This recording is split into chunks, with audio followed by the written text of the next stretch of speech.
로마서 15장 22에서 33절 말씀입니다.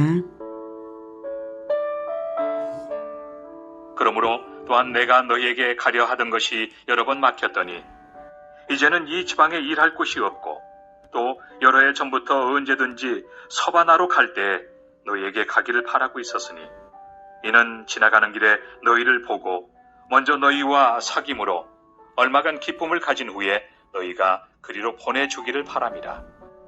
그러나 이제는 내가 성도를 섬기는 일로 예루살렘에 가노니 이는 마게도냐와 아가야 사람들이 예루살렘 성도 중 가난한 자들을 위하여 기쁘게 얼마를 염보하였습니다.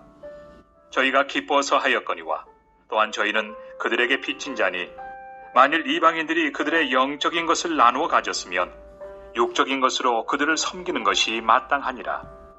그러므로 내가 이 일을 마치고 이 열매를 그들에게 확증한 후에 너희에게 들렀다가 서바나로 가리라.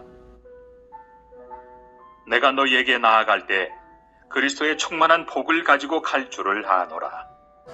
형제들아, 내가 우리 주 예수 그리스도와 성령의 사랑으로 말미암아 너희를 권하노니 너희 기도에 나와 힘을 같이하여 나를 위하여 하나님께 빌어 나로 유대에서 순종하지 아니하는 자들로부터 건짐을 받게 하고 또 예루살렘에 대하여 내가 섬기는 일을 성도들이 받을만 하게 하고 나로 하나님의 뜻을 따라 기쁨으로 너희에게 나아가 너희와 함께 편히 쉬게 하라.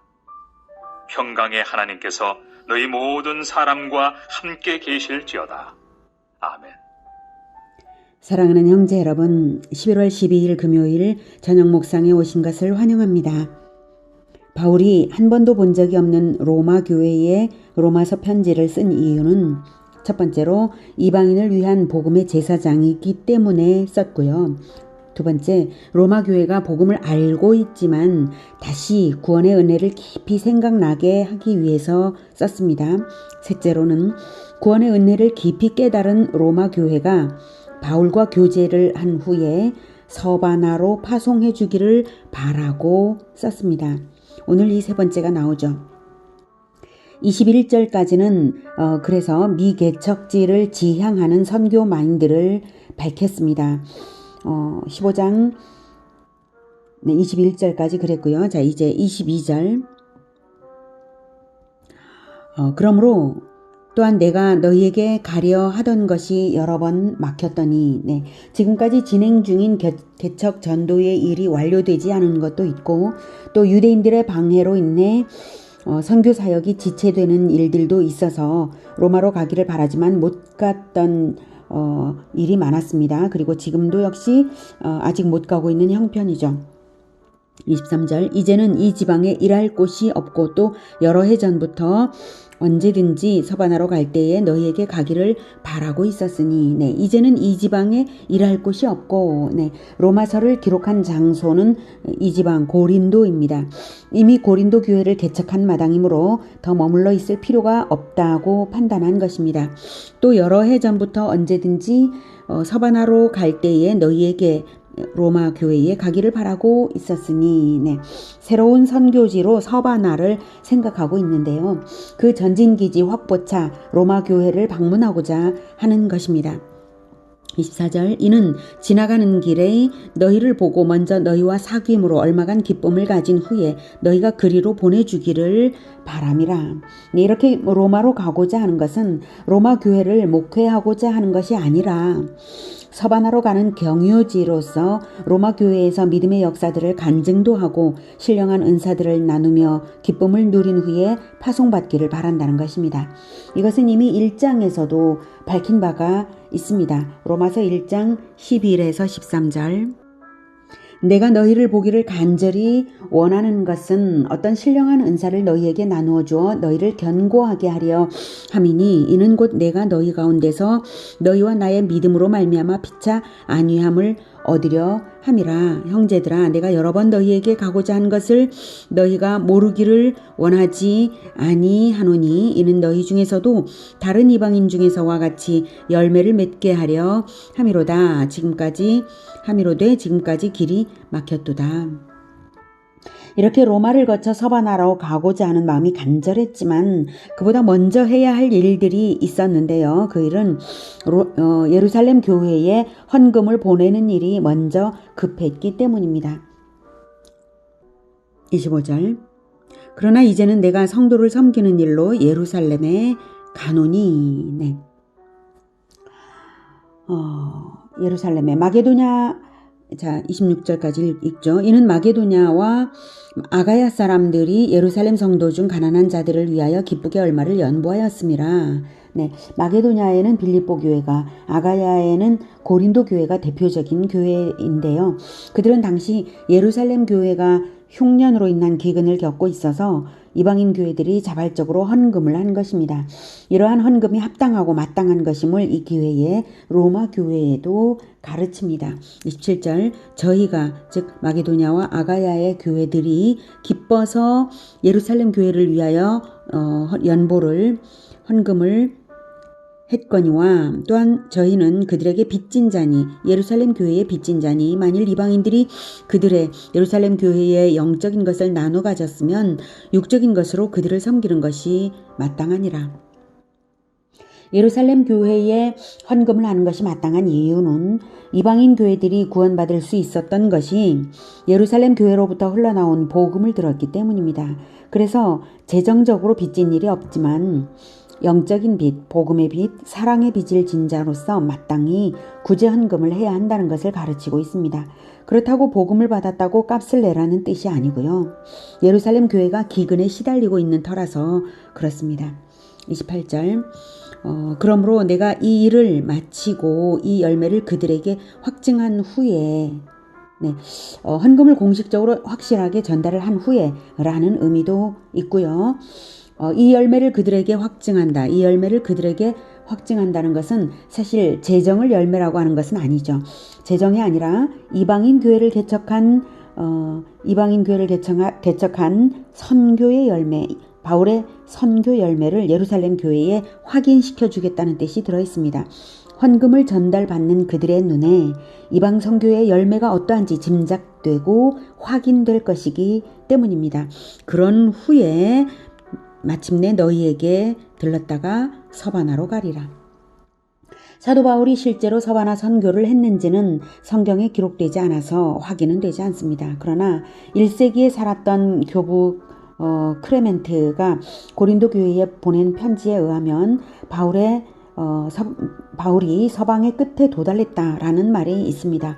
그렇다면 바울은 서바나를 다녀와서 로마에서 순교한 것으로 볼 수도 있습니다. 29절.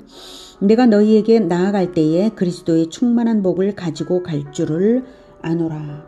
비록 아직 본 적 없는 로마 교회이지만 바울은 로마 교회를 사랑했고 하나님의 뜻으로 반드시 로마에 갈 줄도 알고 있었으므로 로마 교회를 만남으로 인해 그리스도의 충만한 복을 바울이 나누어 줄 수 있을 것을 기대하고 있는 것입니다.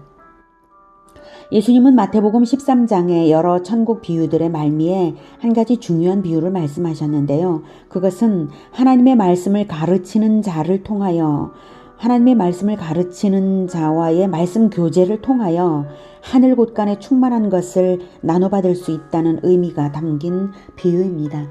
마태복음 13장 51, 52절.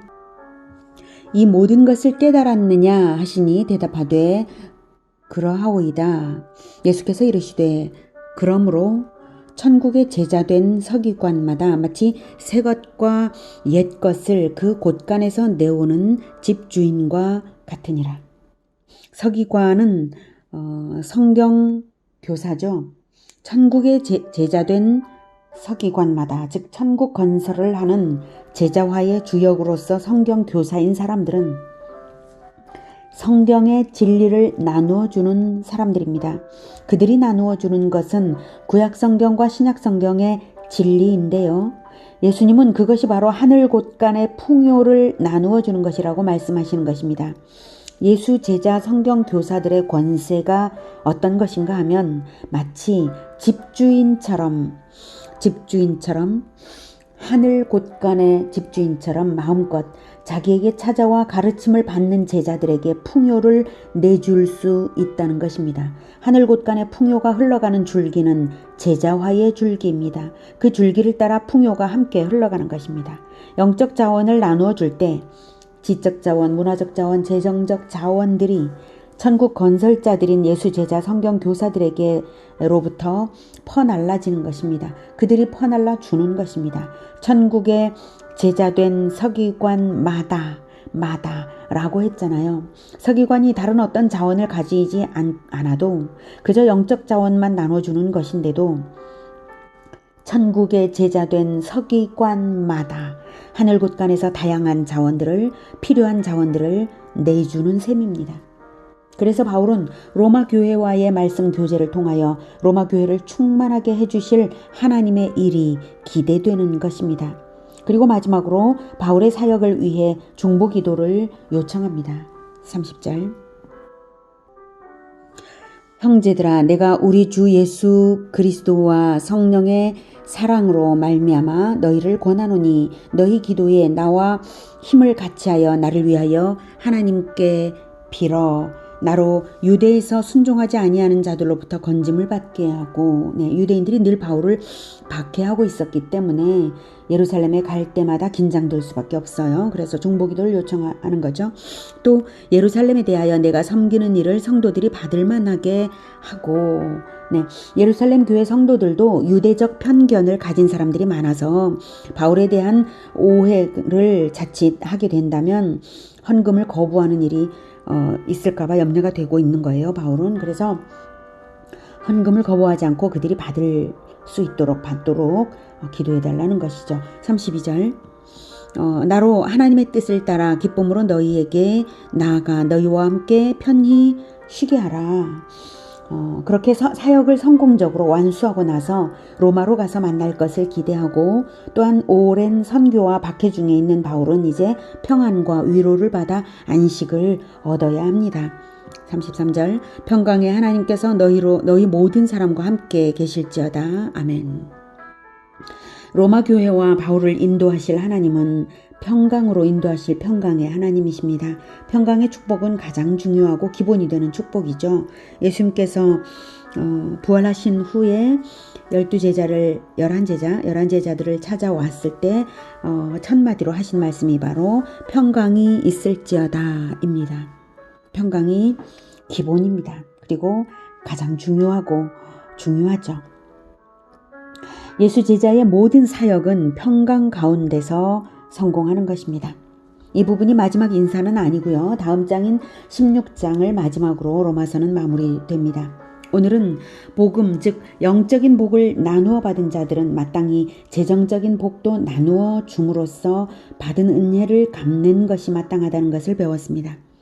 그리고 복음을 널리 전파하기 위해 선교사를 파송해 줌으로써 더욱 널리 은혜를 퍼뜨리는 것이 주님의 아름다운 일임을 배웠습니다. 그리고 예수 제자 성경 교사와의 말씀 교제는 충만한 것을 제공받는 줄기가 된다는 것도 배웠습니다. 이 모든 미덕이 우리 모두의 것이 되기를 축복합니다. 또한 예수 제자 성경 교사를 평안과 위로로서 섬기며 은혜를 더욱 널리 퍼뜨리는 교회가 되기를 축복합니다. 기도하겠습니다. 하나님, 우리에게 복음을 예루살렘에서부터 시작해서 우리에게까지 복음을 전해 주신 것을 감사합니다. 그리고 하나님의 진리의 말씀을 배울 수 있게 하신 것을 또한 감사합니다. 우리가 이렇게 영적인 복을 받았으니 또 하나님의 말씀을 늘 배우고 또 여러 가지로 하나님께 제공받는 것으로 또한 흘려보내어서 은혜를 나누는 그러한 우리가 되게, 은혜를 나누는 삶을 언제나 살게 도와주시옵소서. 우리가 그렇게 하겠습니다.